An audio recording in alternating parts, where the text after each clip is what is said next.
And so please describe to me what the aesthetic look is exactly. Well, like this guy here. Yeah. So we'll go ahead and bring Oh wow, you really have to come in here? like this guy. Is this No, is this really happening? He met the other guy behind you, bro. Like I don't know what you're talking about. I'm right into that bad boy. You can stay right there, behind the camera, behind the camera. No, see now that you got me jealous now. That's okay. That's not no, fair. but you're more in the category like Luther Arnold. Name? My man. Okay. Yeah. Arnold Ferrigno. Huh? Okay. Aesthetic.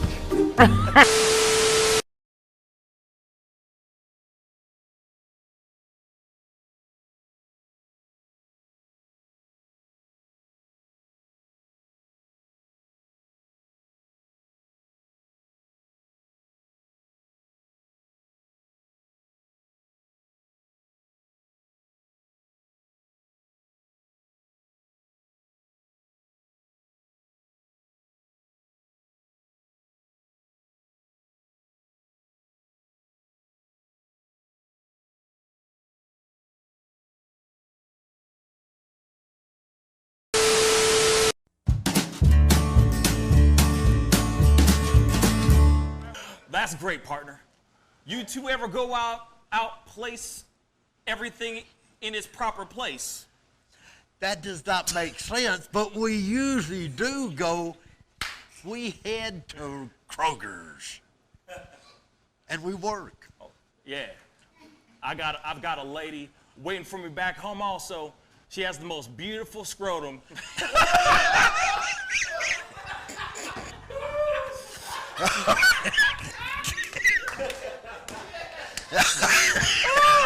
Oh, God. And when she sings, she sounds just like a puppy dog.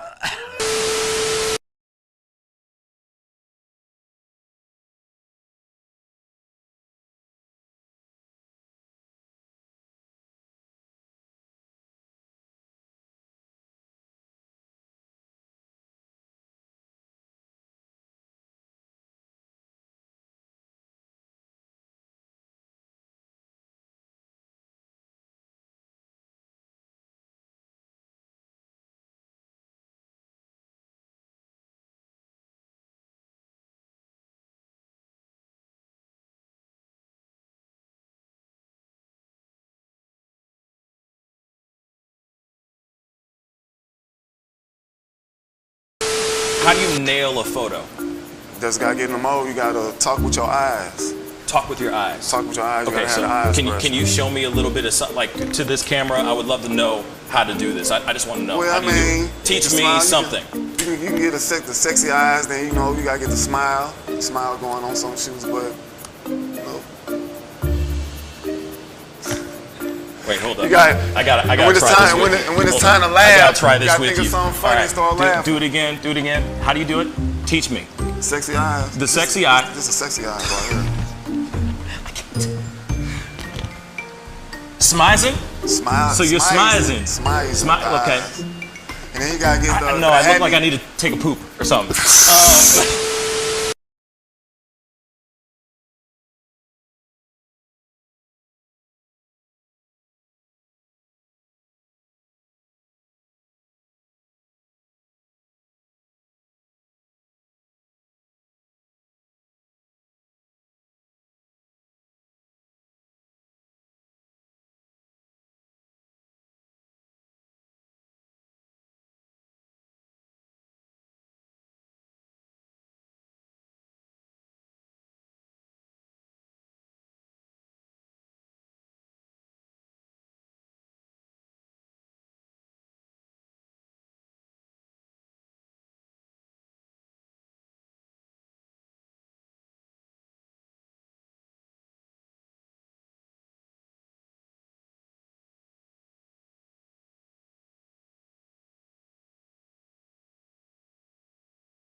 Wish words were like little toy guns. No sting, no hurt, no one, just a bang, bang.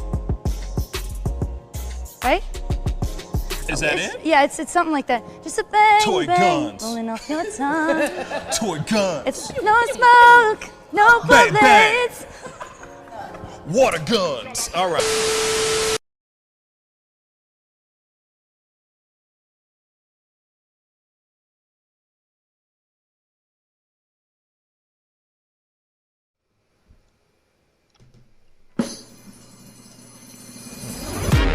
Pascal, you are now rocking with that dude Pascal. We be going wild, Haitian in the building, so original. Got the haters catching feelings. Get your hands up to the ceiling and keep them held high. Cause St. Louis is ready. Forget about it, goodbye. Hold up, we just saying hi.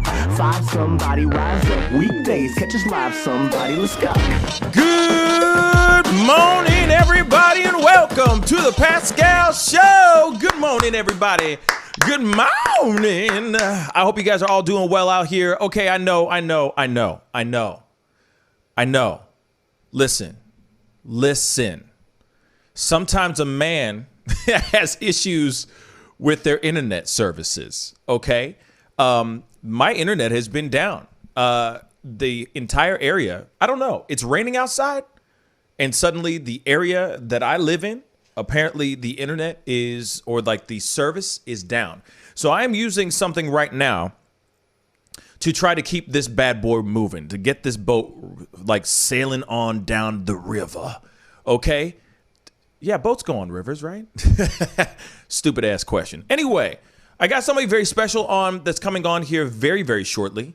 And so I'm really looking forward to that conversation. There was a whole hour of content that we were going to be talking about, so we will be talking about a good portion of it later on after this interview. But before we jump into the interview and everything, I got my boy David in the house. He was nice enough to stick around and wait for my ass. You know what I'm saying? He stuck around waiting for me, which I do appreciate.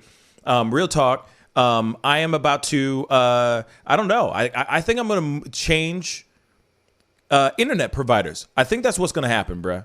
I think that's at the end of it all, when I have to deal with this kind of BS, like all day, every day, if it rains outside, I bite my nails. I'm not kidding. I'm like, oh, it's raining outside. Oh, no. Does that mean my internet's going to go down? I'm telling you, it's every single time, and it's very, very frustrating. But, David, how are you doing, man? I'm doing pretty good here. Yeah, great. Yes. Great that you're doing great. Thank you so much. Your morning was just filled with dandelions, candy canes, and unicorns. Thank you. I'm happy that you had such a good day. It wasn't that interesting. I was just sitting here transcribing from my notebook I was just waiting for you while I was transcribing the notebook. I was about 15 minutes away from leaving though. I appreciate it, Not gonna man. lie. No, I don't blame you. I was literally on the phone having an argument. Not really. It was like a one-sided thing with my internet and cable provider because, the TV, no problem. You know what I mean? That thing's singing with no problem. But when it comes to internets, all of a sudden, it's down. Like, you don't think that a lot of us are working from home and that the internet is just as important as that internet or as that cable, right? Wouldn't you go and send out an alert to everybody, all your clients, all your customers, and say, hey, internet is down in your area. It will be fixed here soon. We will send you another alert when the internet is back up. But no, you let us go to our computers or go to our streaming sites or whatever. You know what I mean? Getting surprised like it's the worst Christmas in the world. So, you see what I'm saying?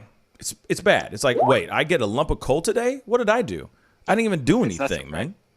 You know what I'm saying? I mean, yeah. I mean, even damn. When AT&T was bombed, which was bad, and it did affect their local transmissions or whatever, but they ended up doing pretty much the same thing and saying it was other people's problems, even though their place just got blown up. Word. Like, no, it's your internet. Like, no, Word. Your place got blown up. Yeah. No, it's like, no, bro. You know what I'm saying? And that's what's so messed up. You know what I mean? And Shay, absolutely. It's like, I told him, I'm like, you know what? I have important things to do. You know what I'm saying? I got people that are waiting on me. You know what I'm saying? People care about this show. And when it's not on time-ish, because I don't think we've ever started on time. That's just the wonderment of this show. But still, you know what I'm saying? It's just frustrating. You know, I got things to do. I got to tell stories to the family. You know what I mean? Excuse me. You know what I mean? Yeah, man. Yeah, ner. You know what I mean? I got ish to do today. Like today, we have a very important interview with somebody very, very special. David, I'll be talking to you here very, very shortly. So, deuces, my brother. Okay, enjoy your interview. I'll see you in a minute.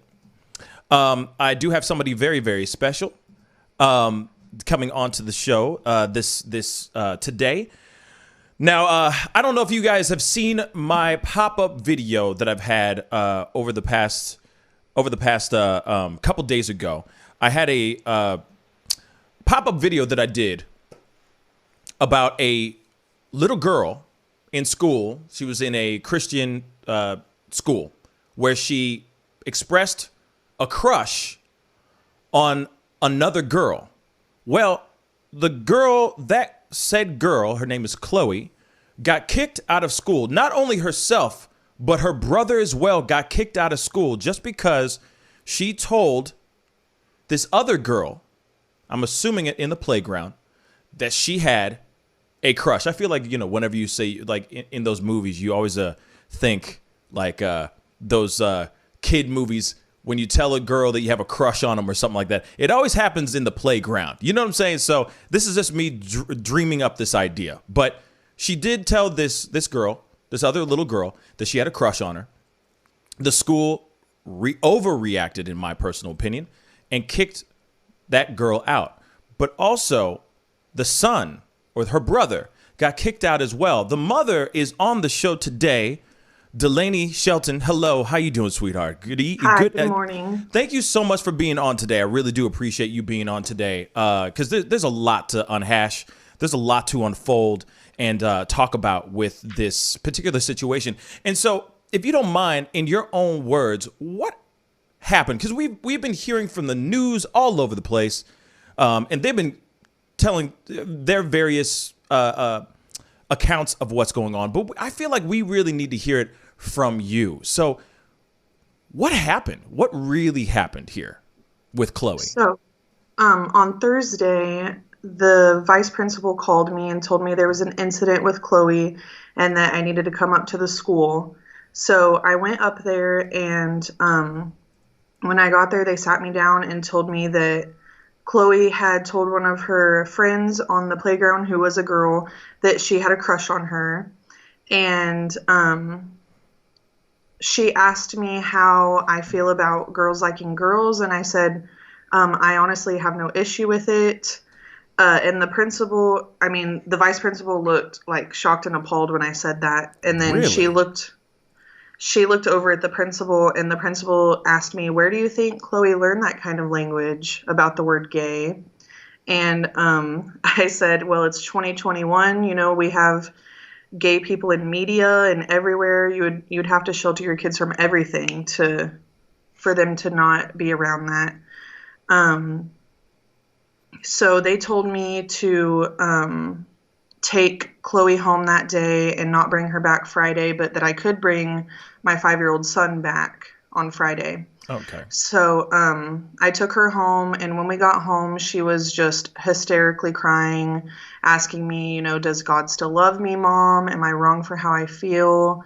I reassured her, and it turns out she had actually been sitting in the office with the vice principal for about 2 hours until they called me. So she was missing class time, and the vice principal was telling her things like, the Bible says, you know, you can only marry a man and you can only have kids with a man. So she was really upset about that. Wait, so just so I understand, I didn't mean to interrupt your story, No, you're fine. but you're telling me that the principal was telling Chloe that she should be only loving a man, correct? Am I correct? The principal of Rejoice Christian Elementary, if I'm correct? Rejoice Christian School. Yes, Christian it was school, the thank vice you. principal. But yes, she was Okay. saying that to Chloe. That's very interesting. Please continue. So on Friday, I took my 5-year-old to school, my son. And at 2:30 in the afternoon, the superintendent called me and he basically just said, "We've decided to end our partnership with your family." And I said, "Can I specifically ask why?" He said, "Your beliefs just don't align with ours." I was just like dumbfounded, honestly, heartbroken. Like, Yeah. I mean, we've been at this school for 4 years and we attended their church and my daughter played sports for them. So it was more than just a school. It was like, a huge part of our lives. I requested to have a sit down meeting with him, the principal, the vice principal, Of course. and he refused and said there was nothing more that needed to be discussed. And it was honestly just heartbreaking because, like, I just don't think that's a professional way to end things. And also for the reason that it was just honestly mind blowing and unbelievable that was even happening to our family. Wow. Yeah, I mean, my mind is blown with this whole situation, especially when I read that article about this situation about Chloe. It really actually, it really shook me to the core because it was like, okay, this is a kid who's just expressing her feelings that she has every right to have. And Right. there's nothing wrong with her saying something like that. But then, of course, I thought of other things like she is only 8 years old. She's a young girl. She is still a child. Maybe the word crush could mean she may have misinterpreted or misunderstood the word crush. She could be like, "Oh, I really like you." You know what I'm saying? Like, "I really enjoy my time with you." It could mean a million different things. Can we talk about that for a second? I mean, do you really think?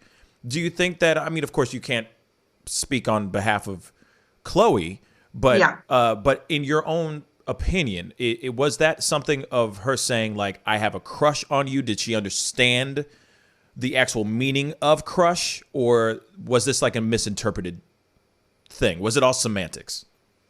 I mean, she's 8 years old and, she is very smart, but I highly doubt that she meant it in a romantic way and definitely was not planning on marrying or having babies with this friend on the playground. So for them to just, turn it into this huge thing. I mean, at 8 years old, a crush could mean, I really like playing on the playground with you. I really like your outfit today. We have fun together. It's more of like expressing a strong friendship to me at this age. And so, I mean, it just completely got blown out of proportion for sure. Absolutely. Because, I mean, it's one thing. There's a lot of kids out there that do find out if they are gay or straight. I mean, some kids nowadays are finding out that they want to transition and et cetera, or being a part of the LGBTQ community. And there's nothing, and there, each parent, of course, it's up to them how they want to approach that situation. So when your daughter did say this, was there anything that you knew? Did you know anything, say beforehand, maybe she expressed some feelings towards this other girl at this school before she actually said it to this girl? Well, the girl that she said it to is kind of new to her school, and I know Chloe kind of like took her in, and showed her around and introduced her to all their friends and stuff. So I know that they had a close friendship, but Chloe never said anything to me that would make me think that it was anything more than friends. Yeah, that makes sense. Now, I one thing I just don't understand. Let's go back into the school situation. You're sitting down with the vice principal. You're having a conversation with the vice principal and the principal of the school, and they talk to you about, hey, we do not condone this kind of behavior. Is this what you do? Is this what you teach at home? How? I guess, what are your thoughts on that? Because you're going to a school. Apparently there was, I guess, a handbook of rules, etc. What are your thoughts on just how they were approaching the situation? Were they cavalier about everything? I mean, what was the actual approach to you? Not to Chloe, of course, because obviously that's just ridiculous how they treated her. But how were they treating you when they sat you down and had this conversation about your child? They just, it seems like they just didn't respect me as a mom and were kind of just demeaning me and making me feel like, like I was a bad mom or something. Mm-hmm. And a lot of people have came to me and said or commented, it's a Christian school and the mom knew what she was getting herself signed up for. Why does she expect anything different? Because they have a handbook, which I can see that side of it as well. But it's like when I was enrolling Chloe, she was 4 years old. So I wasn't really, diving heavily into the same-sex relation section of the handbook. I mean, who would have thought that I would be here with my second grader, professing a crush for her friend on the playground? I'm not a fortune teller. So, I mean, there was a lot of other things that we really liked about the school, and that's why we wanted our kids in that school. And, just the same-sex relationship part of the handbook was not just really something I was researching when she was 4 years old. That makes sense. That's a fair answer. I mean, how do you know? You know what I'm saying? Right. Majority of the time you're going, okay, that section, I'm just going to turn to the next part. You know what I'm saying? Right. Absolutely. Because obviously you don't know how your child is how they're going to grow up and how they're going to develop. Things are going to change. So how is Chloe now? How's she doing? She is doing much better. Her and my son both started at their new school on Monday, and they're doing great. They already had friends that went there, so that definitely helped. And just all the support and the love that we have received from literally all over the world has made her feel just so much better, so loved and supported. And now she's like more comfortable in her skin, being herself, no matter what that is or who she ends up loving. She knows that she's always going to be loved and supported by us and by people who don't even know her. Yeah, no, and I'm glad that she's somewhere else where, she's free to be whoever she wants, right? Right. But let's go back to that school real quick. Okay. Are you any lawsuits coming down the pipe? Not fully decided, but they're not off of the table yet. Fair enough. Period. Done. Okay. Because I had to ask. You know what I'm saying? Because something like this, I would be seeking legal counsel for sure. Especially when it comes to something like this. I mean, it is. This is what's so frustrating to me is that we are still in this world, or there are still schools that are out there that are trying to keep our children in boxes, rather than letting our children be truly their full, true, authentic selves. And that's what's so frustrating to me about this story is that once again, I mean, hopefully now, hopefully being in a much caring and loving environment with another school, this situation doesn't happen to her. But once again, another child who wants to express themselves is suddenly snuffed out because of who they are. And now you got somebody that could possibly, I would hope Chloe, it never happens to Chloe. But what the frustrating thing is that now she could just curl up and go into hiding. And then because of fear of not being able to fully, truly express herself. But that's the thing. We as adults, we as parents, it's important for us to let our children roam free and express themselves however they want to express themselves, as long as it's not hurting anybody, of course. Yeah. And I feel that it's so sad that there are still schools out there that are trying to just sweep everybody in a corner. Like, oh, you might think a little bit different. No. You're not allowed to do that. You got to be like everybody else. And that's ridiculous. And what frustrates me is that, sorry for interrupting. No, you're okay.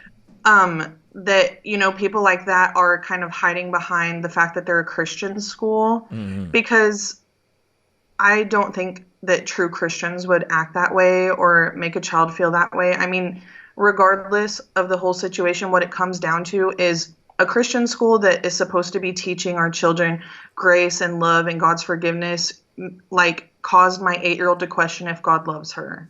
And that's just wrong. That is, see, and that's the most heartbreaking part of it all, is that now you never want to have your child turn to you and actually say those words. Just because I'm different, because does God really love me because I'm different? Does he still love me because I'm not exactly like everybody else? And that's what's so frustrating and sad about this. It's, once again, you have somebody, a beautiful child, by the way. You have beautiful children. You got a beautiful family. But you got somebody who is figuring themselves out early, which is an amazing thing too, by the way. I'm just going to say, a lot of us don't figure it out until we're in our 30s or 40s. You know what I'm saying? It's like way into life. Then we suddenly go, oh my God, I've been this entire time. I didn't even know this because of how we've been brought up. And the fact that she has been blessed to figure things out so early is a blessing. It should be honored, not I agree. shut away. And it's shame on that school for what they did. It was the worst choices. Then on top of that, what's frustrating to me too is that they called you and said, yes, we're cutting off our relationship with your son too, which does not make any sense at all. Right. Can we talk a little bit about your son? Yes.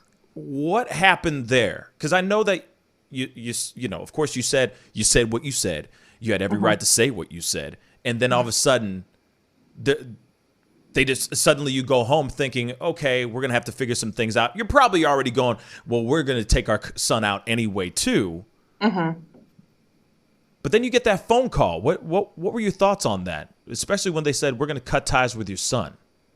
Yeah, I mean, I was, I'm like, well, why is my 5-year-old child in kindergarten being punished for all of this? I mean, it's bad enough that Chloe's being punished for this, and now you're gonna kick my 5-year-old out of school, away from all his friends and the only school he's ever known, and he doesn't really understand because he's only 5. Yeah. And he said, well, we're ending our partnership with your family, and he is included in that. It's a real shame. And I mean, good. Thank God, right? Right. That happened. So, now you can just go away, and find a better school, which you obviously have done so far. I truly, Delaney, I hope you really do sue the pants off of that school. And I know that you guys have gotten together, or some people have gotten together in solidarity to cheer up your daughter. And so that she knows that she's not alone. Could you tell me a little bit about this? I love this part. Please tell me about this. Yes. The woman who lives right across the street from Rejoice, they can see her front yard. She set up an event where people, brought signs and flags and really just came and supported her. And a ton of people drove by and gave her balloons and cards and flowers, and it just made her feel so much better. And I know people are hounding me about the gay pride part because there were rainbow flags and such. But, it's not, I don't want people to focus so much on the gay pride part because she's only 8 and, right. We don't know who she's going to be. We all liked things at 8 that, we don't like anymore. It was more of just, whoever she does turn out to love when she's older, she's always going to have support no matter what. And we're just going to let her be whoever she wants to be, whatever makes her happy. And as long as that person treats her well and she's happy, that's all that matters to me. I totally agree. I couldn't agree more. I mean, shoot, when I was 8, man, I wanted to be a race car driver. I wanted to be an astronaut, and I'm not an astronaut. This is not a spaceship. So I'm just saying, there's a lot of things that we wanted to do or were interested in and all that. And, obviously, multiple years later, we find other interests and we find other passions and stuff. So who's to say that, who's to say that she is, gay or not? I mean, she has the rest of her life to figure that out, and we should respect that and let her do so. in Right. discovering those things. Delaney, thank you so much for being on. I really, really do appreciate it. I can only imagine what's going on with your daughter and your son, because real talk, your son is a victim of this situation as well.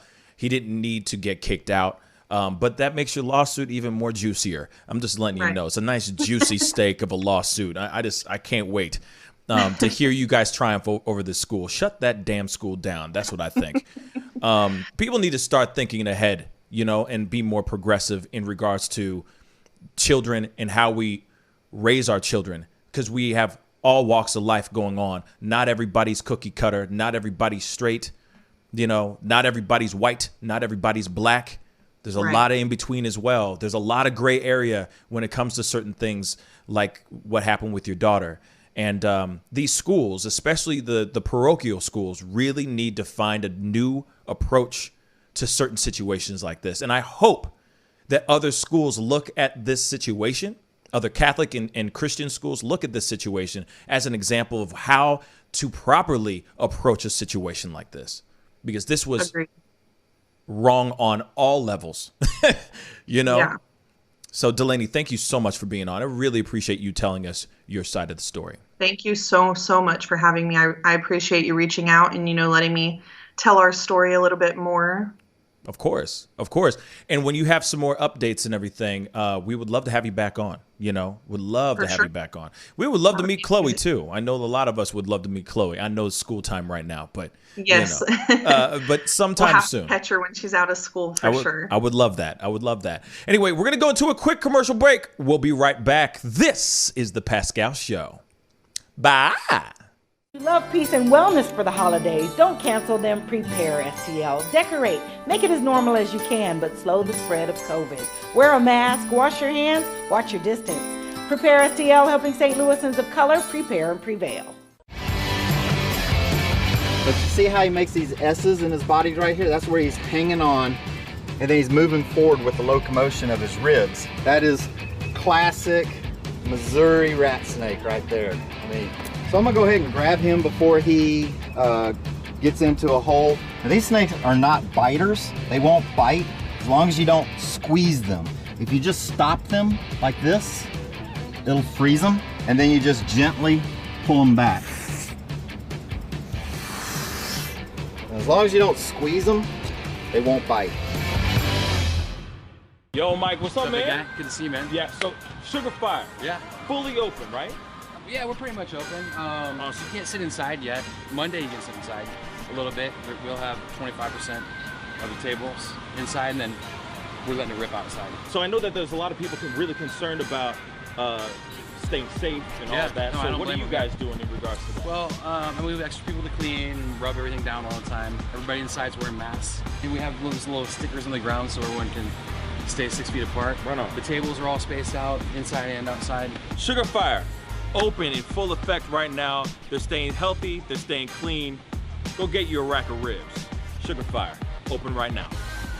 Thanks.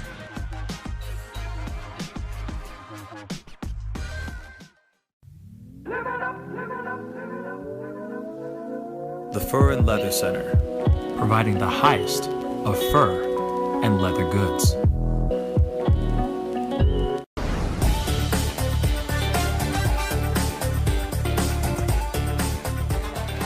I'm sorry, I can't make this interview boring because this man is too exciting as a host.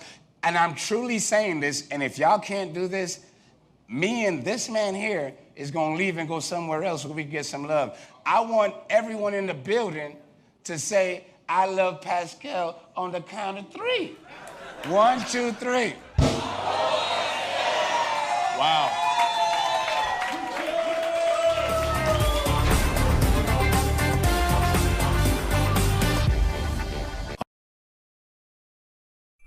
Homeowners and property managers, if you're looking for effective and humane ways to remove wild animals and deal with the damage that they have caused, we have good news for you.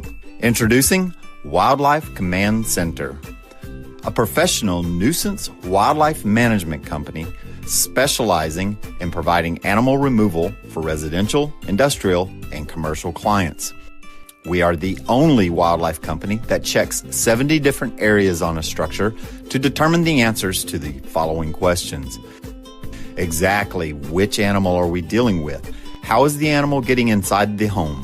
What kind of damage is the animal doing to the structure? Once we get the answers to all of these questions, we develop and write up an action plan to resolve the animal issue completely and provide a quote to implement that action plan. We perform a very in-depth 70-point wildlife inspection. From visually inspecting the highest point, the chimney, to physically crawling inside the attic space and looking for animals, chewed wires, fecal matter, chewed structural wood. We inspect everything.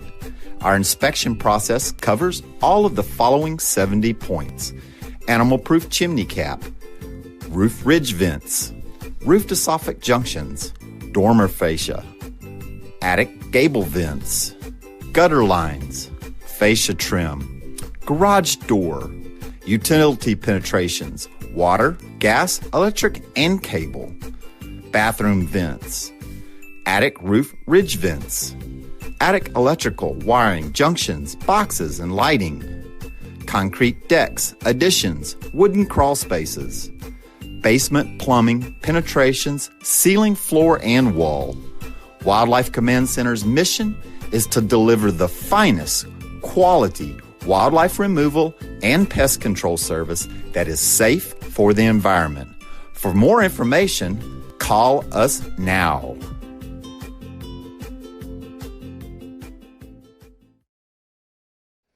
Hey, welcome back, guys. Thank you guys so much for tuning in and being a part of the conversation. If this is your first time checking out this show, please go click that subscribe button. Go crush that button, okay? I do this show Monday through Friday, 9 a.m. Central Standard Time. I know I started a little bit late, but hella late, actually. And the reason why is because I had to do some things with this internet issue. But usually I do this show Monday through Friday at 9 a.m. Central Standard Time. And then I do a show at 7 p.m. Central Standard Time, Tuesday through Thursday. So during the middle of the week, you get me twice. You get me twice. Not once, but 2 times a lady. Okay? So, hit that subscribe button. Don't forget to hit that like button down below. Please get those likes up. Let's get them likes up. Please, por favore. So, I got to say something, though. There's a couple things I got to address.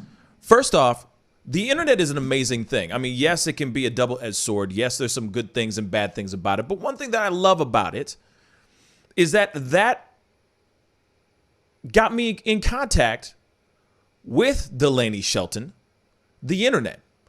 Funny little story. I did the video about Chloe, talking about how wrong and unjust the situation was. And she contacted me. So then we got to talking via DMs and everything. Next thing you know, she's on the show with me live this morning, which is really, really dang cool, right? The internet is pretty amazing like that, you know? Now, the funny thing is that I got another announcement. Another thing happened because of the internets, because of this wonderful platform called The Tube of You, YouTube, just in case you guys didn't know. And if you were looking it up in the white pages, it would be Tube You, just so you know. Nerd alert. So, something that I found very cool is that I got contacted late last night by another person that I did a pop-up video about. Now, this gentleman goes by the name of Jackson Reffett. Here's his face. Now, I did a pop-up video about this gentleman. And the reason why I did a pop-up video about this guy was because of this. A while back, he was the kid who ID'd his own father that was a part of the insurrection on January 6th. I did a video about it, chopping it up about the whole story and how he has, he started a GoFundMe account, etc. And I kind of, I'm going to be real. I did throw a tiny bit of shade about the fact that he had a GoFundMe account directly after he had basically ID'd his father. He was on CNN. Right after CNN, he was right there on putting it out there on his GoFundMe account on his socials. Okay. And of course, I was kind of like, well, isn't that too soon? Ain't that a little too soon? That seems weird. Now, the thing is that I'm a fair human being. But of course, I try to talk on both sides of the spectrum as much as I can. You know what I mean? I'm not perfect. I'm only human. Okay. Okay. I'm only human after all. Okay. So the thing is that he contacted me via my Discord. By the way, please go follow our Discord. David, if you don't mind putting the link in the chat, that would be really, really great. Please go hit that go and join our Discord, because there's a lot of stuff that we put up over there that become conversations on the show and all that. And I love getting your 2 cents, because sometimes I use your information or your thoughts into my pop-up videos as well. So Discord link is over there, so go and do that if you don't mind, por favore, okay? But this gentleman hit me up, and he has agreed to be on the show tomorrow morning. He's going to be talking about what's going on with what happened, why he ID'd his dad, and how things are going with him and everything, and what he'll tell you may shock you. But he's going to be on the show tomorrow morning, 10 a.m. Central Standard Time, to talk about IDing his own father, outing his own father, being in a family of, let's just say, conservatives, where he is, not a conservative himself. Actually, just so you know, this is right above his head right here on his beanie. It says F12, just so you know. So clearly, dude ain't conservative at all. So he is most definitely, I would say, the black sheep of his family, So he's got quite an interesting story to tell all of us tomorrow morning. So be on the lookout for that, because tomorrow will be a very good conversation. Okay. So that's one thing I wanted to say. Another thing I wanted to say before we jump into this conversation, because there's a lot of news. I mean, we only have a little bit of time, but we will be chopping it up about the next topic that's underneath me right now, underneath the feed right now. But one of the things I want to point out really quick is I did put up a video about AOC possibly lying about the Capitol riots. I immediately took that video down. And here's the reason why. Because a lot of you might go, but why? ¿Por qué? ¿Por qué? Why? Well, the reason why I took it down was because it didn't feel right. It just didn't feel right at all.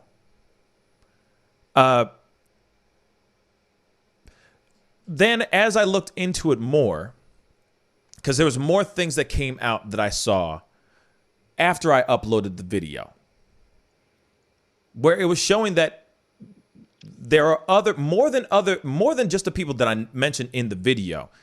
There are other people that have come to her defense to say, hey, they were there. They saw her. This stuff did happen. And I don't want to give you guys false information. I don't want to falsify things, and I don't want it to be wrong. I'd rather give you guys information that is real, that is solid proof, rather than it being something that is fully one-sided. I'm not sitting here saying that I'm a fan of AOC. I'm not saying that I'm not a fan of AOC. But I want us to get down to brass tacks with the real information, not some BS just for some views. I got better things to do than that ish. Real talk.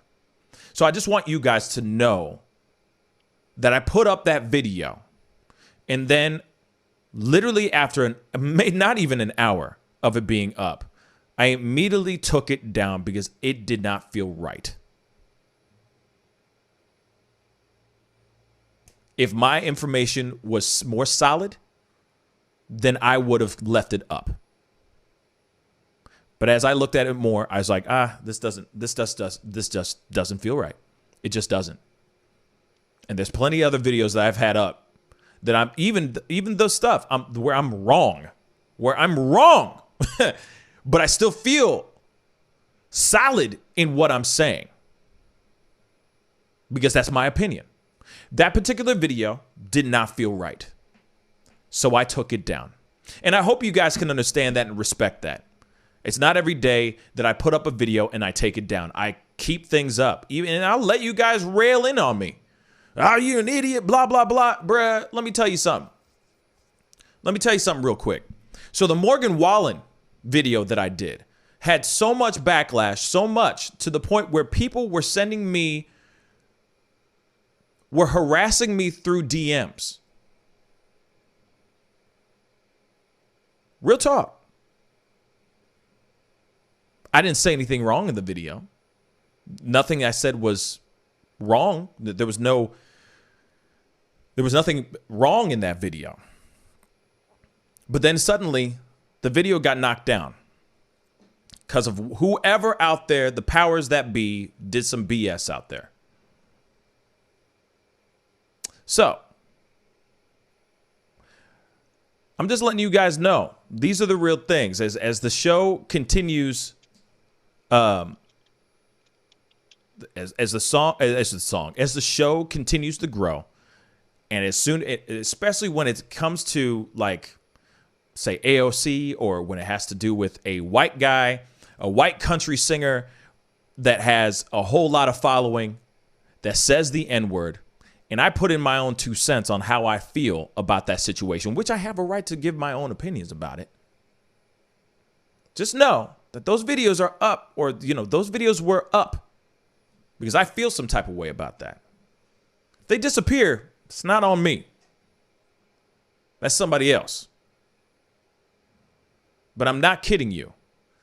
I had DMs from people going in on me just because. I mean, there's no question. If Morgan Wallen spouts out the N-word outside for everyone to hear, and he's caught on tape, hey, man, he made that bet. He might as well lie in it. And it's not my fault if I'm going to put out my own 2 cents about what I think about him or about somebody using that word.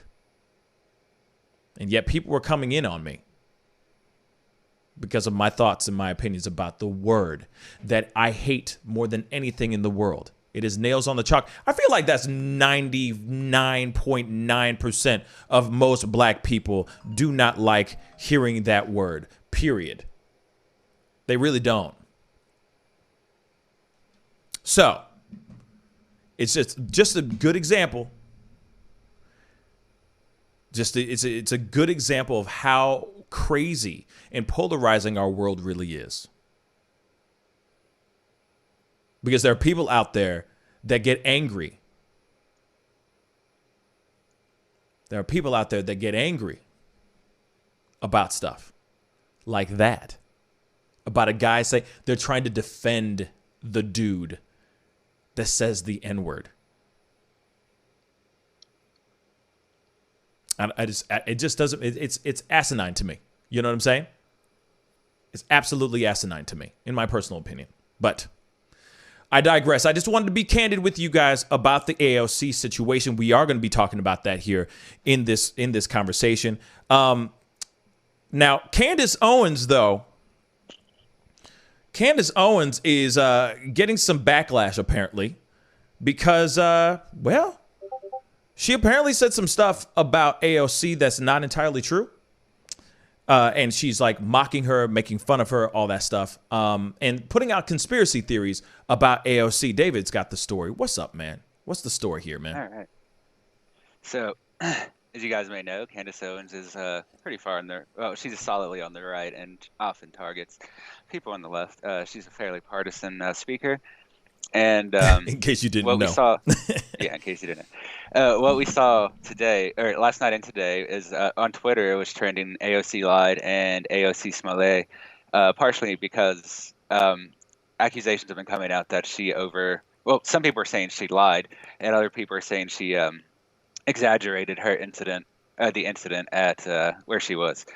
Right. And what Candace Owens said, so there's two specific tweets that are getting the attention. One is on a day in which Alexandria Ocasio-Smollett is trending, please never forget the time that AOC staged a photo shoot dressed in all white at a parking lot to spread lies about immigrant children in cages.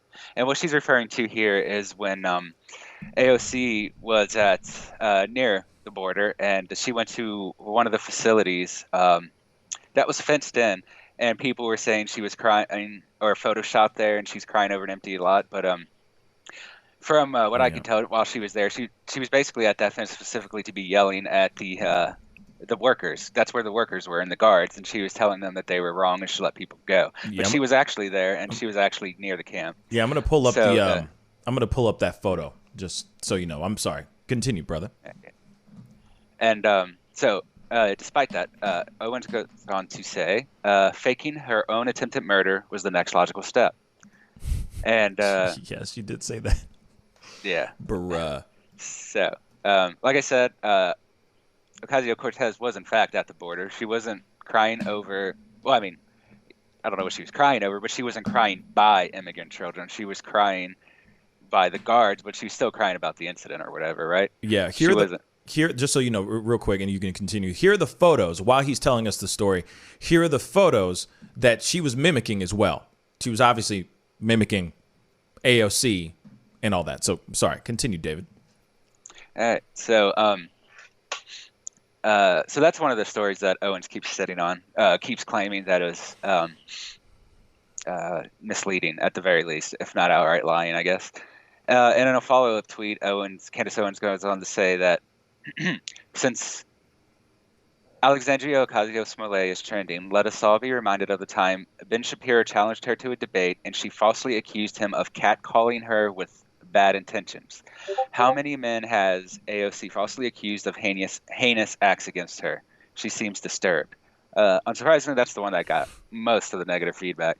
So she's basically saying that AOC claim. Well, she's saying that her claim against Ben Shapiro was false. I don't know actually about that claim at all, to be honest, but she's using that to, go out and say that all of AOC's accusations against people are false, basically. That's the conclusion she draws from that.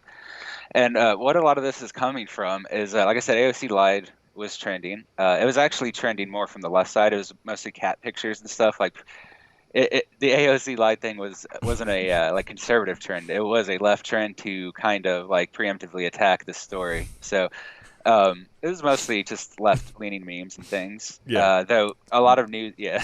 I'm sorry. I'm looking at these tweets. Some of these people are like, I swear, internet is undefeated. Continue. I'm sorry, brother. Yeah. So the accusation that comes that she lied, basically, from what I can tell, she never lied, and the claims specifically about her lying were actually covered in her really long hour-and-a-half video where she talks about the incident there. But a lot of the confusion seems to become more from the reporting, because she didn't lie. Whether she ever exaggerated or not is up to other people. That is true. But yeah, but okay. So what happened? As you know, this was on January 6th during the attack at. Well, no, this was started before the attack at the Capitol building. So Trump was still speaking initially when the knocking on her door happened. That was at about 1:01 o'clock, and that's the point where she started hiding. And that's when she reports that they said, "Where is she?" So the police were looking for her, and the evac call came shortly after at 1:30. Because there was a 20-minute evacuation because they found bomb-making materials and thought there might be a bomb in the location, but there wasn't. There was just the materials that they found. So they let everyone back in 20 minutes later. AOC did not come out during that point. Where you see there's a large gathering in the place. She's in the Cannon building across the street. It is connected by a sky bridge to the Capitol, but it's about 3/4 to a mile away. So everyone was pretty much in the hallways, fairly relaxed during the evacuation. Most people didn't even leave, and they came back in. And this is while she was hiding in her bathroom. And then at about 20 minutes after that came the all clear call. So they were looking for her during that time because she didn't show up for the evacuation that was broadcast. And so that's They were looking for her then, as well as earlier. The officers were looking for her because they were trying to confirm where all the Congress people were in the area. And she does mention this in her video. You know, she talks about how she was scared and traumatized, but ultimately she mentions it was just a cop at her door. She did say that, and she did say that, and that's what's so strange. You know, that's why I was like, you know what, I need to,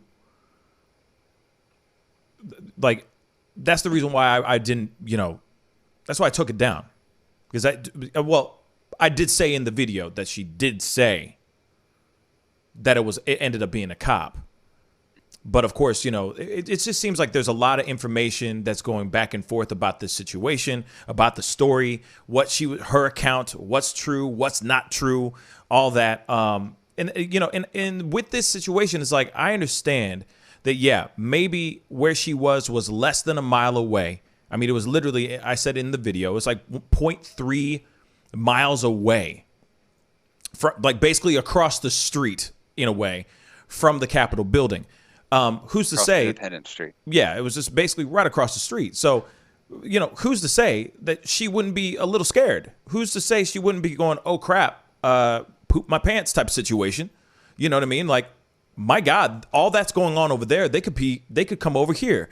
Now, there is a video that I want to show you before David continues. This is from. Hold on, let me get this up here. This is. Right here, it says, and this was posted on the 6th, by the way. Breaking, we have just evacuated out of the Cannon House office building. Capitol Police yelled, clear the building, did not say why. Holding in a secure location. So, let's take a look at this video.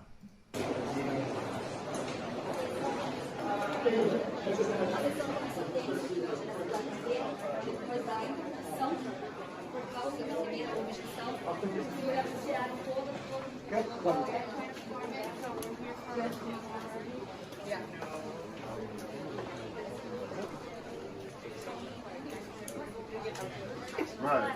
You forgot about social distancing.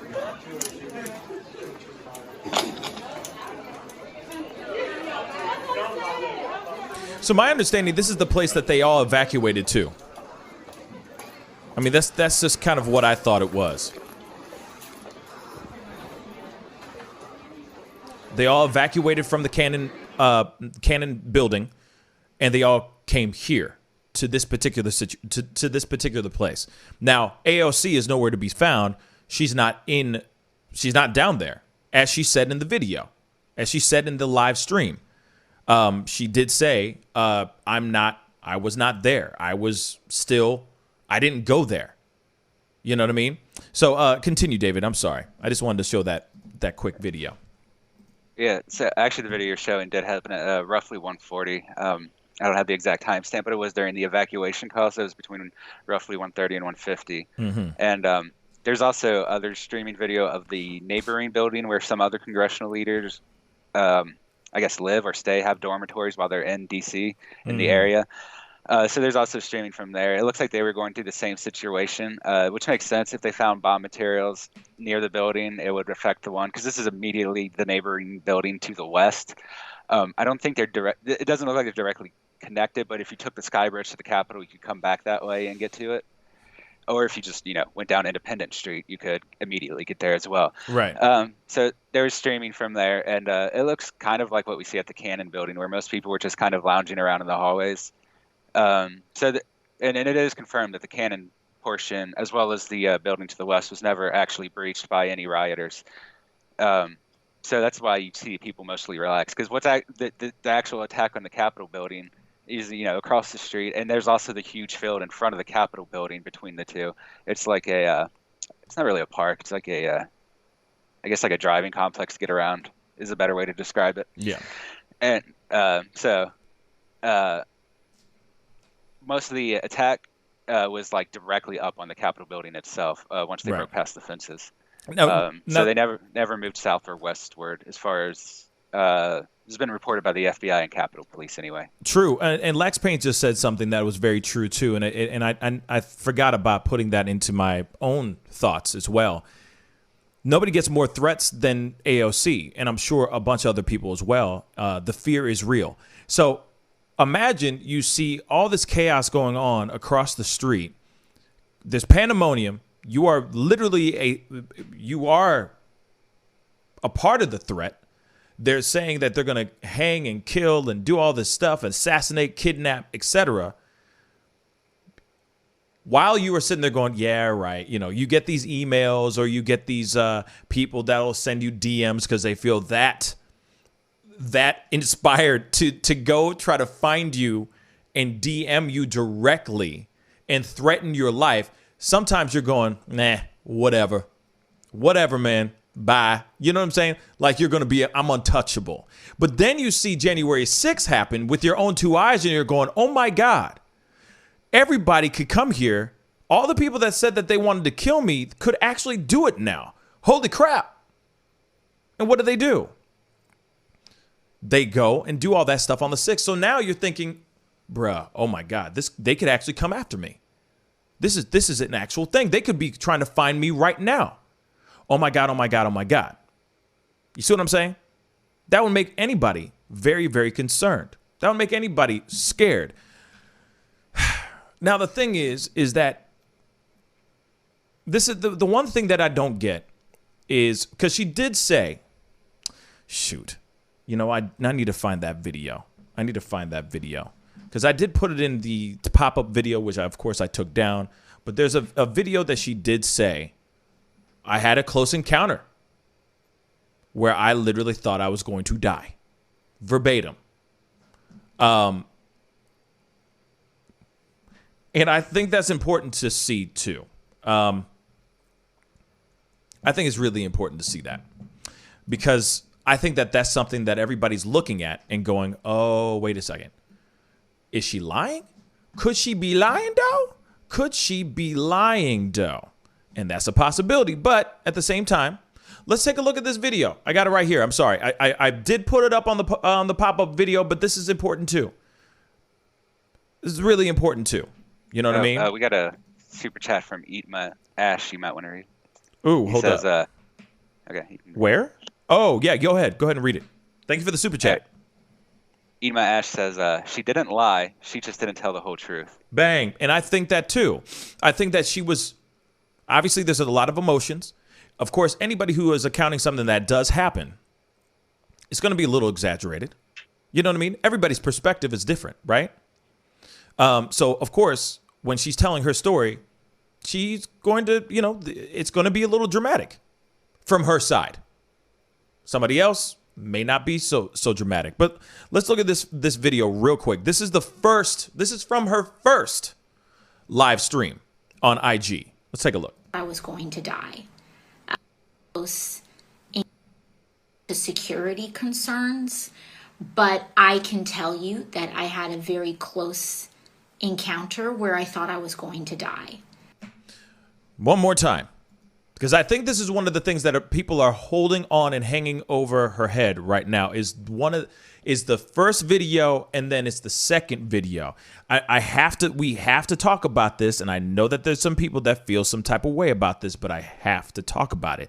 I'm sorry, but it has to be an even balanced situation. Whether she is lying or not, whether she is stretching the truth, being dramatic, whatnot, let's hear this one more time. Security concerns, but I can tell you that I had a very close encounter where I thought I was going to die. Okay, so I'm sorry, guys. I'll throw back David here in a second. But when you have somebody who is saying that they had a close encounter where they thought they were going to die, you instantly are thinking, what are you thinking? You're instantly thinking she was like toe-to-toe or staring down the hallway, looking at an insurrectionist staring back at her, and what she was able to escape. You instantly start thinking those kind of things. She said close encounter. This ain't faking the funk. But I can tell you that I had a very close encounter where I... A very close encounter. So then you go... Then you see the second video. She says she was hiding behind a door. The person's going, "Where is she? Where is she?" Only to find out it's a security guard. I'm sorry. See what I'm saying? I feel like that's why people like Candace Owens, people like everybody else that's using this to try to run over her, trying to steamroll over her, right? Because of what she said in the first and in the second video. She said close encounter, where she thought she was going to die. What is this close encounter then? What is she, if there was really a close encounter with an insurrectionist, why isn't she telling that story if there is that? You see what I'm saying? Did you see what I'm saying, David? Does that make any sense at all? Like I said, I'm not trying to roll her, throw her under the bus. You know what I'm saying? Like, I'm not trying to tell her what happened to her isn't valid or isn't as traumatic or scary or whatnot. But at the same time, it's like, bruh, you said one thing here. Then when you tell the story over here, it's something a little bit different. And then after that, everybody else is going, well, actually, she wasn't even in the Capitol building. She wasn't even in there. So is she going to be backtracking and telling us something more? I mean, like, you see what I'm saying? Like, what's up? I mean, it was after that. I think she did it was in the next video. She compared it to sexual assault, right? Yes, she did. Yes. Okay. And she did. So in the next, yeah. And she put that in to, you know what I'm saying? See, this is the thing. Like, this is why I'm having I'm having a hard time with this one. I'm trying to process it. That's the reason why I was like, I was trying to process it during my pop-up video. And then I'm like, nah, I'm not processing this right. You know what I'm saying? It just doesn't feel right. It just doesn't feel right. This is a tricky one for me. Like, I'm not sure what I think. I don't have a fully formed opinion on this yet. That's why I said it's up to other people whether she's exaggerating or not. I don't really know for sure what I think yet. But it's not the same situation. I acknowledge that right away. But the scariest time I had in Afghanistan, it wasn't even when I was fighting. It was when I was just like hiding in a building while like mortar shrapnel was hitting it, and like there was an Apache over top fighting, and I just couldn't do anything but sit there and wait. And that was the scariest time, even though I was in danger, but I wasn't as much danger as usual. And so I kind of get that it is scary. At the same time, it is a less intense situation. I can't imagine what a normal person would feel like in that case. I just really can't anymore at this point. Like, would I be afraid if that was the first time it happened to me? I don't really know. And I feel you. I mean, and that's the other thing too. It's like there are people who witnessed and experienced 9/11, not at ground zero, but they were still in the area. And there's a lot of people that dealt with a lot of trauma from that situation as well, from just being in the area. And that's a scary experience, right? That's still a scary experience when you don't know what's going to happen. You know what I'm saying? But at the same time, like, that's what I'm saying. Like, I'm trying to work this out. I'm trying to figure this out. You know, I don't understand. But then at the same time, you got somebody like Candace Owens who has been basically radio silent when it comes to the insurrection, all that. A lot of Republicans, a lot of conservatives have been very, very quiet about this. Then this happens, and then they jump on. See what I'm saying? They want to jump on this and try to, like, shake the very foundation in which she stands upon. You know what I mean? Because they're like, yes, something that we could just tear her down on. Somebody who's not a Republican or not a conservative, that's not Marjorie Taylor Greene. Oh, thank you, Jesus. We can go and just go in on her. She's a liar. And I'm like, wait a second. Is she truly lying? I don't know if she's even lying. Like I said, it could be she could be exaggerating a little bit. Could be a little bit dramatic. But does that automatically mean that she's lying? She still experienced some things that other people experience as well down there. And I guarantee you, the experience that she had is not something that anyone else wants to have, period. I don't want to have that experience. I would never want to feel that way and be in that situation, ever. Did she exaggerate a little bit? Maybe. was a little bit over dramatized. Maybe. Is she a liar? I don't think so. Are you going to do a call-in? Someone was asking to call in. Who? Debate me. Oh, debate me. Sure. I'll take one phone call. Debate me. Give me a call. 314-766-4581. Go on and give me a call, man. If you're still around, because it looks like he said that a while back. Yeah. It was a minute ago. Yeah. If he's around, sure. But yeah. So, I mean, you know, so like I said, you know, still trying to work this out in my own head. You know what I'm saying? I'm trying to be fair as much as I can. But like I said, it's just, you know, it's just a, hold on.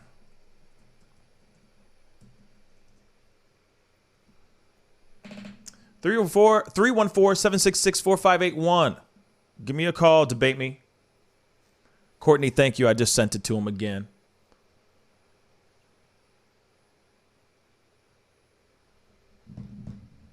Anytime. Okay, so, there he is. Let's get this convo going. What up, Debate Me? How you doing, my brother? What up, Debate Me? How you doing, my brother? What's going on? Doing well, and congratulations on 28,900 subscribers on your way to 1 million. Thanks, man. Working on it. What's good, man? What's on your mind, man? Let's talk on it. Speak on it. Well, I'm a little bit upset that you took a little bit of what I was about to say. That one of the last points you made was one of the main things I wanted to say, which is on the right in conservative media, like they have been treating this story just like the Antifa riots on the left, like CNN or whatever. They don't want to talk about riots. They want to just say protests or whatever. And that's one of the big critiques on the right. But right now, the Capitol attack is their Antifa story. They don't want to talk about it. Even the police officer funeral that just happened the other day. Facts. I went online, and there's all these liberal media channels were live streaming the memorial, and I didn't see nothing on the right. I actually went to prominent people, conservatives, went to their Twitters to see were they tweeting about it or talking about it. Completely silent. Radio silent. But this story, and this story about the AOC, they actually started to jump on it even before this came out about, she might not be in the building. Just the fact that she said she felt like she might die. When she originally said that, they jumped on that to mock her and like, she's over-exaggerating. Well, let me tell you, I'm ex-military. I'm not combat, but still ex-military. And if I were AOC, Pelosi, or who else is another big target? You know the names that they always talk about, the evil, the radical left. They're trying to destroy this country. Yeah, if I were one of them, like Ilhan Omar, the squad, anybody in the squad. Yeah. If I were any one of them, obviously ex-military. I'm not gonna like lose control, like be like, I'm gonna die. Yeah. But my heart would have been racing like hell. I would have been in survival mode because I'm not just a random person. I'm a specific target, and I know I'm a target. I know people are looking for me, and I don't know who's who and what's what. Like, that would be my perspective. And then I don't know her. People deal with stuff in a different way. And if I would have felt that way, how would she have felt? You know what I'm saying? Like, this whole idea of trying to analyze. And let me be clear. I don't trust politicians, and I definitely don't trust. I shouldn't say I definitely don't. It's nothing specific about her. But I don't trust politicians. So I wouldn't put it past her to try and juice this for whatever. But I'm not going to go there because this is something that's very serious to where, you know what? If she's trying to use it for whatever, then let that be. That doesn't mean that she wasn't really scared. You know what I mean? That doesn't mean that she's lying, but she could be using it for political benefit. But I wouldn't go there because I don't know. Right? I'm not her.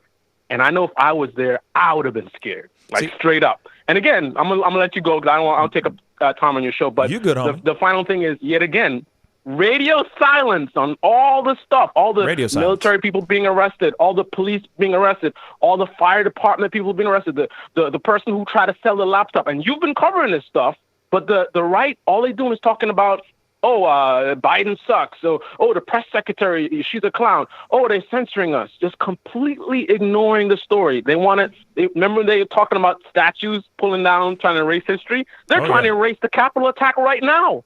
True. That is a very, very good. That's a very, very good call and a very good point. Debate me, because on some real stuff. I mean, it is also Sarah just said on here that I appreciate. Good morning, Sarah. She says. She said many times it was just her experience, not the most important or central experience, just hers. And I do agree with that too. This is her account of what happened. She was terrified. She was scared. Understandably, if you got people out here that you're hearing, maybe you're hearing through the grapevine, through word of mouth, that they're going, oh my God, they've just attacked the Capitol. Everybody, even so, she said in the video too, the video before, that she was like, I didn't sleep for days before Wednesday, before the 6th happened, in anticipation for what was about to go down on the 6th, because she felt through the ether, or just through being clairvoyant, I guess. You know what I mean? Feeling that change of wind, of temperature in the air, that something was going to go down on the 6th, right? Something was going to go down on the 6th, and she felt that, right? So that's why she couldn't sleep for days. I feel like a lot of people couldn't sleep for days. Any elected official that was there knew something might go down. And so she was sitting there terrified out of her mind already. Then when she hears, oh my God, all of my fears that I have are coming to fruition. Oh my God, I would freak out too. What are they saying? Hang Pence? What are they saying? Shoot that C word, Nancy Pelosi? What? Oh man, I'm next. I'm already getting death threats. Think about this. You know what I'm saying? Think about this. Would you be totally comfortable even now? How would you feel even today after you've been through that? Would you feel comfortable walking out in public? You wouldn't be in the back of your mind thinking one of these crazy loons going to come. And if you're thinking that now, true, how would you feel on the 6th? Bad. Come on, man. Bad. All right, I'm going to jump off. I don't want to take up your call. Anyway, I appreciate the debate. Great work. Keep up the great work. And Thank you, everybody, just hit those likes, subscribe. Let's get the Pascal Show to 1 million subscribers. Yeah, let's All get right, it. Man, I'm out. Thank you, brother. Peace. All right, later. Peace, man. But yeah, man, that's the and I appreciate Debate Me for coming on, man. He fam. That guy's family all day. But yeah, I mean, if you really think about it, it is her account. It is what's going on. You know what I'm saying, David? It is her account. It is what's going on. Sarah has a good point about that too. And that's the same thing with Debate Me. Very good points right there. Who's to say that her story isn't valid? She's terrified. Things are going down. She's freaking out, understandably. And that's how I feel like that's how most people are going to do it. And then, of course, she's telling her side of the story. It's just her side of the story. Yes, of course, she thought people are banging on the door and saying, where is she? Where is she? Only to find out that it was a Capitol Police officer. But even afterwards, she sat there saying, I didn't know who he was. He wasn't with a partner. There was all kinds of craziness going on outside. Who's to say that he wasn't part of the insurrection or as an insider? You know what I'm saying? Who's to say? You know what I'm saying? Who's to say what was really going on in there? So, of course, paranoia, as I said in my pop-up video, but then, of course, I took it down. Everybody's a suspect at that point. Then on top of that, she even said she knew she didn't even want to go into the holding area with other Republicans because she said she knew that other people in that group or in that party were white supremacists, self-proclaimed white supremacists. That's what she said. Would you want to go down into a holding area, into the tunnels, if you will, with a bunch of people that probably want to put ill will on you, especially what's going on outside of the area, which is all these people going in, trying to change the decisions of the electoral votes that are all there pro-Trump, aka white supremacists, that are waving freaking flags and Nazi symbols and Confederate flags and all this stuff. I mean, do you really want to go down there? When people are already saying, die, you dumb such and such, I would be terrified. I would be terrified. I guess I wouldn't go live on it and talk about it live personally. Because because for me, it's like I would rather let somebody who was actually there inside the building where the actual chaos was actually happening. I feel like their story would be more, what's the word? Captivating to hear? Not saying that her story isn't captivating. There's a lot of people that care for her. Real talk. But Mike Pence, Nancy Pelosi, anybody else that was actually in the building, being able to hear their account of it, I feel like that would be a very interesting story to hear. Not saying that her story isn't as interesting, but she was okay. She was out of harm's way. But she is just telling her story. It may be a little theatrical. You know what I mean? Because David really loves that theater. So it could be really theatrical. But at the same time, you see what I'm saying? So, but I do feel that someone like Candace, who really hasn't said anything about the insurrections, are now using this as an opportunity to jump on it and just ride this freaking thing into the dirt. So, of course, she's going to go, yeah, I got a great idea. This is going to be amazing. Let's go and do this photo shoot. I'm going to wear all white. We're going to stand in front of a fence real quick, and we're going to mimic AOC because now she's just a liar. And, of course, those photos were just full-on lies. And anybody who watches me, of course, is a lion because lions call each other, call the weak ones out. We are leaders. We are lions. That's literally Candace Owens all day long. If she was there, I feel like she would have been telling a story too. Sort of. Maybe not. Candace Owens is like one of those people that's funny to me, even though they don't mean to be. I think she wants to secure them bags, though. So I don't think she would ever say anything on that side. But true, I feel like she tries to be. Well, she's trying to be fun. Hell yeah, she's trying to be funny. You know what I'm saying? Those photos, most definitely. She's mimicking her like, oh, I'm parodying her lies. You know what I'm saying? So there's reasons why. This is the reason why I don't like Candace Owens. I'm not a fan of her at all. I'm not, like, there's only 1 or 2 times that I've ever come to her defense. Ever. And that was when she presented her child, her newborn baby, and every child is beautiful. So beautiful newborn baby. The child is a mixed baby, right? And people were going in on the fact that she had a mixed child. That is the lowest, like, people, whoever wants to go out there and talk trash on the fact that she has a mixed biracial child is the lowest form of human being I've ever seen in my whole entire life. And that's on any person. Whatever your political thoughts are, whether you are a machine that's getting paid by the Republican Party or not. That's the only time I'll ever defend Candace Owens, is that. And there was another time I forgot. It was kind of like, I get what she's talking about. She has a point, but other than that, I don't agree with any of her policies or anything that she thinks of. When she goes on to her stuff and she uses this as an opportunity to stay relevant while she's going and trying to, let's just say, sue fact checkers. I'm not kidding. She's trying to sue fact checkers. It's her way of trying to stay relevant. But there's a team out there. There's a group of people. There's stands out there that are diehard for that girl's ass. And I don't get it. I just don't get it. So I'm glad we were able to talk it out, because with this whole AOC thing, because it is a very, it's a tough one. It's a tough one. But I see a lot of other commentators that are just going in, trying to rip her apart. They're just trying to tear her apart, saying, oh, she did this, and this. You know? And it's like, no, she She didn't. She was just telling her story.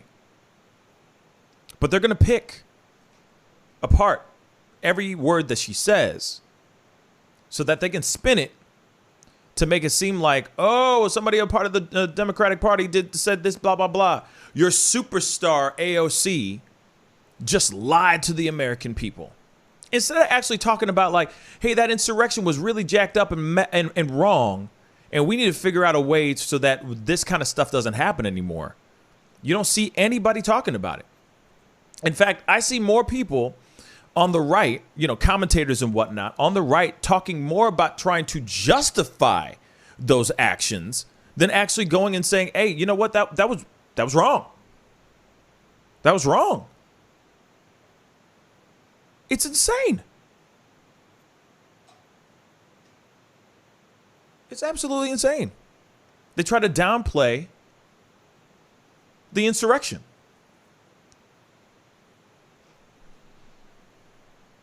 It's trying to tie it to the story of I guess like left fragility or like snowflake culture or whatever is what they're like trying to attack, I guess.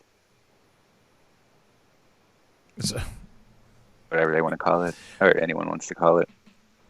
Yep. And then who said something? Somebody said something about Tomi Lahren. Remember her? Where did she go? Nowhere. Well, she's online, but like, where's she been? But apparently she's trying to downplay the situation too. Possibly. Yeah. The insurrection, which is ridiculous.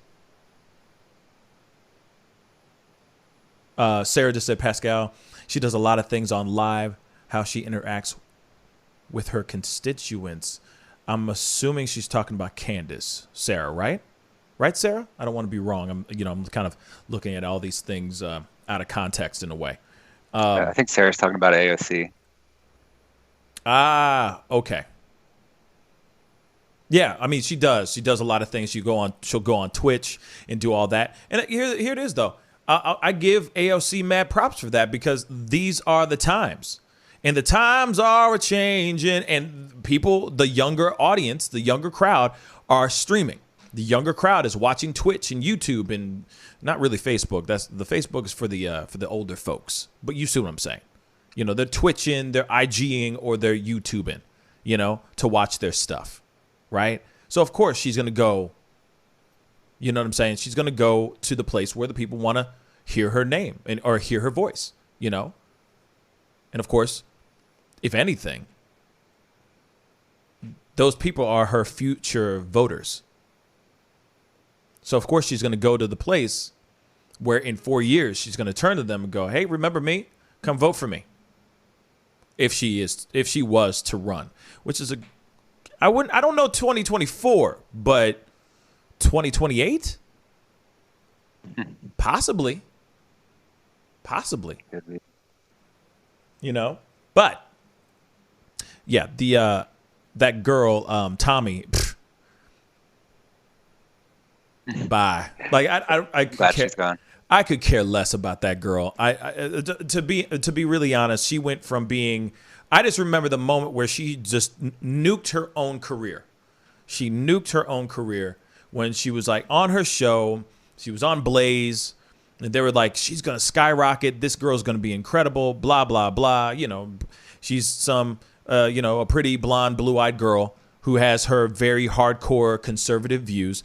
And this is during the time where things are starting to go towards Trump, the Trump era, and all that. People are eating her up, literally nom nom nom nom nom. And then out of nowhere, she goes on to The View or The Talk or whatever show it was. And she says, she puts in her 2 cents about abortion.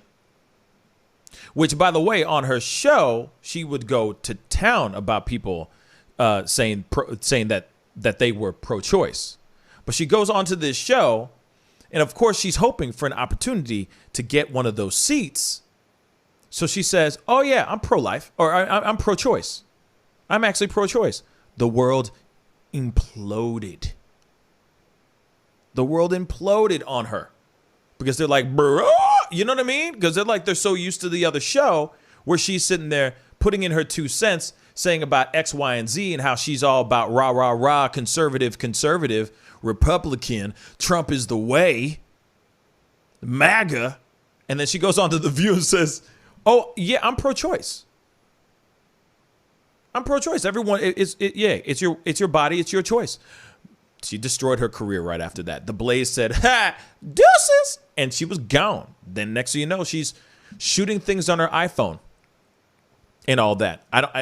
For me, I'm just like, she is just a grifter, in my personal opinion. She'll say whatever she needs to say so she can keep getting paid. That's the same thing about Candace, though, too. I feel that way about Candace. Sorry. Just so you know. She's the exact same way. And there's a bunch of other black conservatives, which I will not name here right now, that I do feel that are grifters as well. And as soon as things start going, when ish hit the fan, they are now trying to jump ship. They're trying to survive now. Because it's a situation of, now what, bruh? Because you see all the people that you were just helping fan the flames. You threw in freaking kerosene, logs, the whole nine. What are you going to do now? I expect a hard split in the Republican Party. Oh, yeah. Because there's this like core that like for what Owens got rid of her, that's like old school orthodoxy style republicanism, possibly the Trumpers.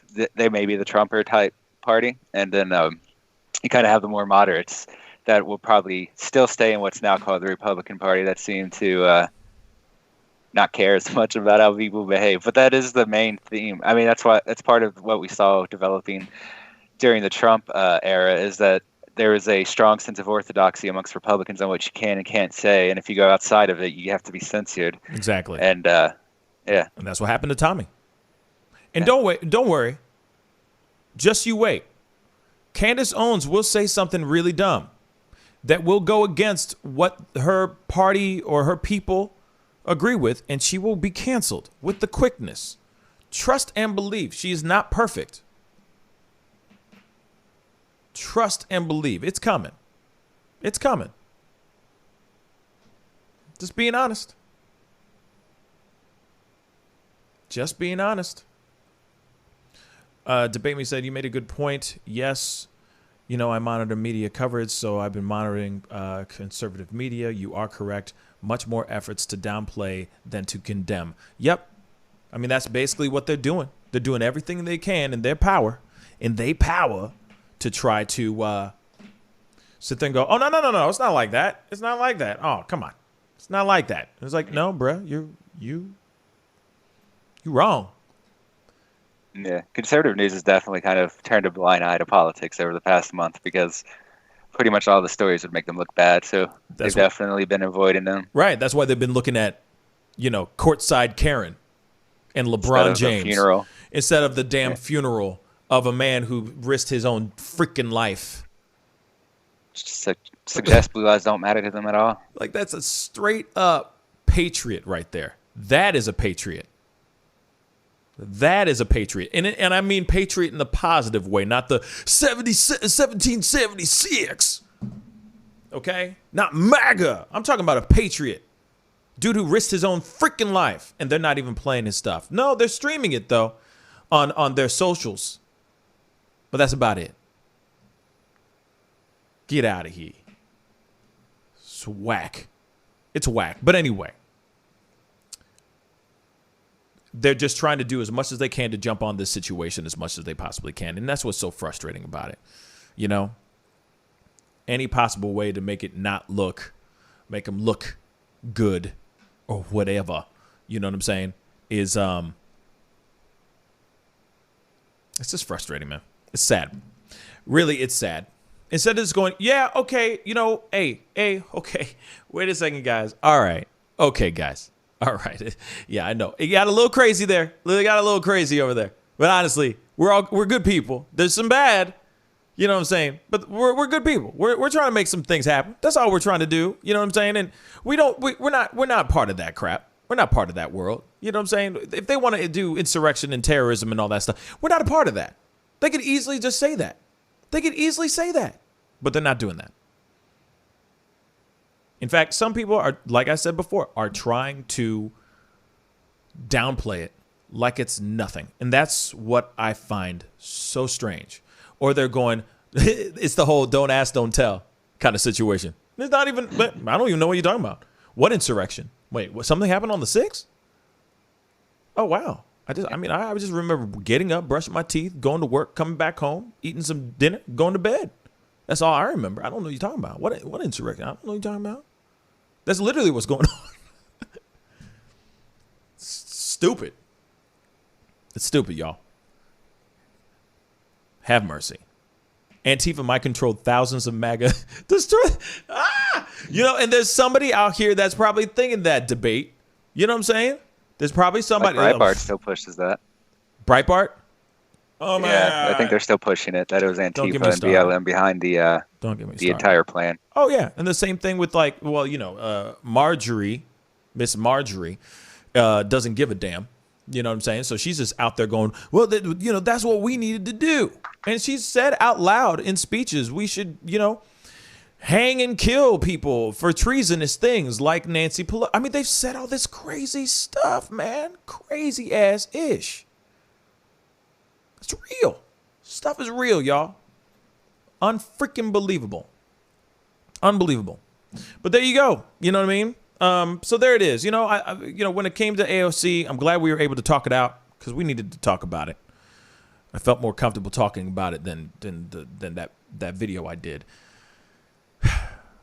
And it makes sense. But now they're going to use it, and then all the QAnon people are going to be trying to chop this up and screw it in many possible ways and all that. And it's going to keep on going. You see what I'm saying? The conservatives or the Republican Party is grasping at anything right now that could pull them out of this situation so that they don't look as bad. I mean, in my personal opinion, they're going to really need to start grabbing. They're going to be grasping at straws for a while, because AOC's story is not enough. It's just not enough. But anyway, guys, that is the show today. I appreciate all you guys for being on. David, thank you so much for being on, man. And I appreciate you sticking around and waiting because I know that my internet was trash. And for some weird reason, now it's doing beautifully. So that's good. Yeah. So far. Yeah, we managed to have a good show. Yeah. And so for those of y'all who haven't done it yet, please go hit that like button down below. Of course, go and crush that subscribe button. Like I said, I do this show Monday through Friday, 9 a.m. Central Standard Time. And I also do a Tuesday through Thursday evening show at 7 p.m. Central Standard Time. So I will be on tonight. And I'm sure there's going to be a lot to talk about. Last night's show was pretty damn amazing. So it'd be great to have you over there as well to talk about anything that might be popping off. You know what I'm saying? So I appreciate everybody for being on. You guys are dope, incredible, all that stuff. I got to get going. Okay. And of course, also big shout out to Delaney Shelton for being on earlier. It was really good to get that side of the story. Just her telling us her story. I think these are the kind of things that we need to hear more often. Real talk. We need to hear stories like that more often, So, yeah, I'll see you guys tonight. Okay. Be good to yourselves. Be good to one another. And I'll see you guys tonight at 7 p.m. Central Standard Time. This is the Pascal Show. Bye. Love, peace, and wellness for the holidays. Don't cancel them. Prepare, STL. Decorate. Make it as normal as you can, but slow the spread of COVID. Wear a mask. Wash your hands. Watch your distance. Prepare, STL, helping St. Louisans of color prepare and prevail. But you see how he makes these S's in his body right here? That's where he's hanging on, and then he's moving forward with the locomotion of his ribs. That is classic Missouri rat snake right there. So I'm gonna go ahead and grab him before he gets into a hole. Now, these snakes are not biters. They won't bite as long as you don't squeeze them. If you just stop them like this, it'll freeze them, and then you just gently pull them back. And as long as you don't squeeze them, they won't bite. Yo, Mike, what's up, man? Big guy? Good to see you, man. Yeah, so Sugar Fire. Yeah. Fully open, right? Yeah, we're pretty much open. You can't sit inside yet. Monday you can sit inside a little bit.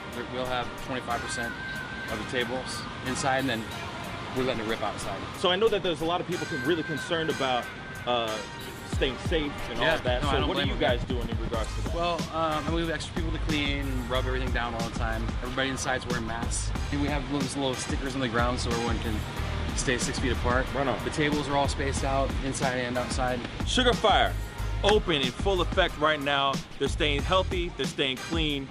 Go get you a rack of ribs. Sugar Fire, open right now. Thanks.